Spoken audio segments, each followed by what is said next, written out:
କବଳରୁ ପୃଥିବୀକୁ ରକ୍ଷା କରିବା ନିମନ୍ତ ଠାକୁର ମୋର ଧରାପୃଷ୍ଠକୁ ଆସିଛନ୍ତି। ଯଶୋଦାଙ୍କ ଗୃହରେ ରହିଛନ୍ତି, ଗୋପପୁରରେ ଜନ୍ମ ଗୋପପୁରରେ ଲୀଳାଖେଳା କରିଛନ୍ତି, ମଥୁରାରେ ଜନ୍ମ ହୋଇ ଗୋପପୁରରେ କଲେ। ଦିନକର ଘଟଣା ଠାକୁରଙ୍କର ମନେ ପଡିଯାଇଛି ଭକ୍ତମାନଙ୍କର କଥା। ଭାଗବତରେ ଗୋପଲୀଳାରେ ଜଗନ୍ନାଥ ଦାସ କହିଲେ କଣ? ଆଉ ସେ ମୋର ଭଗବତ ବିଶ୍ୱାସ ତାହାଙ୍କ ପୁରାଇ ବିୟାସ।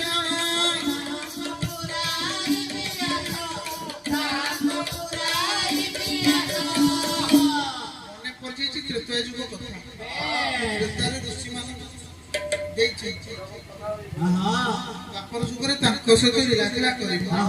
ଏ କଥାକୁ ମନ ମଧ୍ୟରେ ଚିନ୍ତା କରି ସେଇ ପରମ ପ୍ରେମ ଠାକୁର କଲେ କଣ ନା ଶରତ କାଳରେ ଆଗକୁ ଝୁଲଣ ମୂଷା ଆସୁଛି।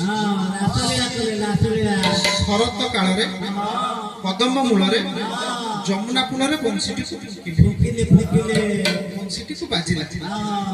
ବଂଶୀ କେମିତି ବାଜିଲା?